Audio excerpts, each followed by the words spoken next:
উজির অবস্থার জন্য আসল অপরাধীকে খুঁজে বার করলো জিৎ। সম্পূর্ণ জানতে ভিডিওটিতে একটি লাইক করে দেখতে থাকো। গল্পে শুরুতেই দেখা যায় যে উজির অবস্থা অনেক বেশি খারাপ হয়ে গেছে। উজির শরবতের মধ্যে কোনো একটা কেমিক্যাল মিশিয়ে উজির অবস্থা খারাপ করার চেষ্টা করেছে দুর্জয়। দুর্জয় রয়েছে জেলে, কিন্তু জেলে বসে বাইরে কলকাঠি নেড়ে উজির অবস্থা খারাপ করে দিয়েছে। এরপরেই উজির চিকিৎসা শুরু হয়েছে। খুবই টেনশন করতে থাকে ঋষি। কি করবে নিজেই বুঝে উঠতে পারে না, আর বলতে থাকে আমার উজির যে অবস্থা করেছে তাকে আমি কখনোই ছাড়ব না। এর মাঝখানে দেখা যায় জিৎ তো চলে গেছে থানায়। সেখানে গিয়ে কনস্টেবলদেরকে বলতে থাকে যেভাবেই হোক না কেন সমস্ত প্রমাণ আমার চাই। এর মধ্যেই কনস্টেবল বলে, স্যার আমাদের কাছে প্রমাণ রয়েছে এই সব কিছুর পেছনে যে রয়েছে সে আসলেই নিশা মিত্র। নামটা শোনার পরেই জিৎ তো পুরোপুরি থমকে যায়। কিন্তু কনস্টেবল বলে, স্যার আমি জানি নামটা শুনলে আপনার খারাপ লাগবে, কি করব স্যার, সত্যিটা তো বলতেই হতো। কয়েকদিন ধরেই দেখছিলাম নিশা ম্যাডাম আপনার জন্য ফুল পাঠাচ্ছে, আপনি ওনার সাথে যাচ্ছেন, আমি বুঝতে পারছি। তখনই জিৎ ধমকি দিয়ে বলে, চুপ করবে, কী সব যাতা বলছো তোমরা? এখানে শুধু কাজের কথা হবে, অন্য কোনো কথা না। আমাদেরই একজন সহকর্মীকে এইভাবে মারার চেষ্টা করা হয়েছে। যেই করুক না কেন আমরা তাকে কোনোভাবেই ক্ষমা করব না, বুঝতে পেরেছো? এরপরে অফিসার বুঝতে পারে কোনো একটা গন্ডগোল হতে চলেছে। কি করবে বুঝতে পারে না, আর বলে, কিন্তু স্যার আমি আপনাকে একটা কথা বলি, এই যে পুরো বিষয়টা হচ্ছে না, এক্ষেত্রে কিন্তু আমার মনে হয় নিশা মিত্রর কোনো হাত থাকতে পারে না। স্যার আমরা তো নিশা মিত্রকে এর আগেও ধরার চেষ্টা করেছি, পেরেছি কি? নিশা মিত্র কি এতটাই বোকা যে বাড়ির সামনে থেকে মেসেজগুলো করবে যাতে আমরা ওনাকে ধরতে পারি? ফোনটাও ফেলে দিয়ে যাবে। কোথাও একটা মনে হচ্ছে না স্যার পুরোপুরি সাজানো গোছানো একটা প্রি প্ল্যান নাটক? আমার কিন্তু স্যার এটাই মনে হচ্ছে। আপনি স্যার যতই বলুন না কেন। ঠিক সেই মুহূর্তে জিতও পুরো ব্যাপারটাকে বোঝার চেষ্টা করে ঠিক এরকমটা হতে পারে। এর মধ্যে দেখা যায় জিৎ চলে গেছে হসপিটালে, আর ঋষি তখন বলে, কোনো খবর পাওয়া গেল এই সবের পিছনে কে আছে? দেখুন আমার কিন্তু জানাটা খুব জরুরি। বারবার কে বা কারা আমাদের পরিবারের ওপর, আমার স্ত্রীর ওপর হামলা করতে চাইছে, এই বিষয়টাকে ক্লিয়ার করতে হবে। এর মধ্যেই নিশা খুবই কান্নাকাটি করতে থাকে। আর তখনই জিৎ বলে, আমি যতদূর খবর পেলাম এই সব কিছুর পেছনে আছে নিশা মিত্র।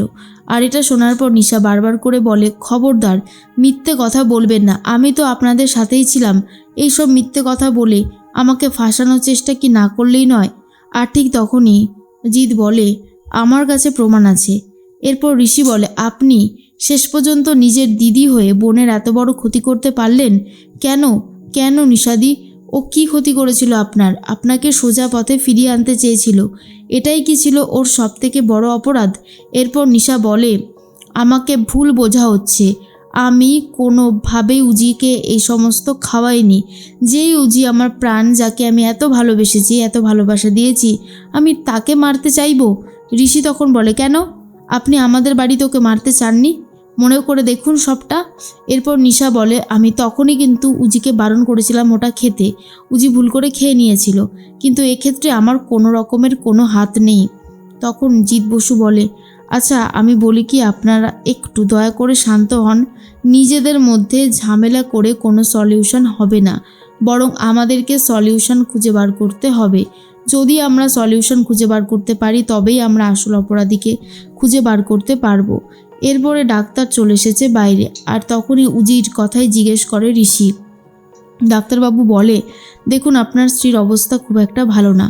ওনার ওই শরবতের মধ্যে এমন কিছু কেমিক্যাল মেশানো ছিল যেটা খাওয়ার পর থেকে ম্যাডামের অবস্থা অনেক বেশি খারাপ হয়ে গেছে। ওনার ভোকাল কর্ডের অবস্থা খুব একটা ভালো না।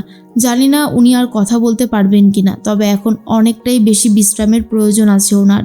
এসব শোনার পর তো ঋষির খুব খারাপ অবস্থা হয়। ঋষি বুঝতেই পারে না কি করবে। তখন ডাক্তার বলে, ঋষিবাবু আমরা বুঝতে পারছি আপনার যথেষ্ট চিন্তার কারণ আছে, কিন্তু এইভাবে চিন্তা করে কোনো সলিউশন হবে না। তার থেকে বরং আপনি একটু শান্ত হন। আমরা তো আছি, আমরা দেখছি কোনো রকমের ব্যবস্থা করতে পারি কিনা। তবে পেশেন্টের জন্য এখন খুবই দরকার শান্ত থাকা।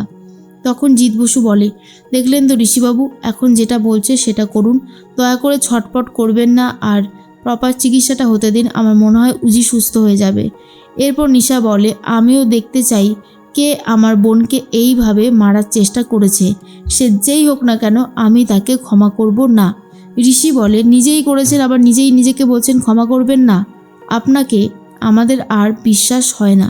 আপনি চাইলে অনেক কিছুই করতে পারেন, আর এক্ষেত্রে সেটাই দেখিয়ে দিলেন যে আপনি ঠিক কী করতে পারেন। নিশা বারবার করেই বলার চেষ্টা করে সে এইসবের কোনো কিছুতেই নেই, কিন্তু যথারীতি কেউ বিশ্বাস করতে পারে না। এর মধ্যেই খেয়া ভাবে কি করবে সে, মাকে কি খবর দেবে?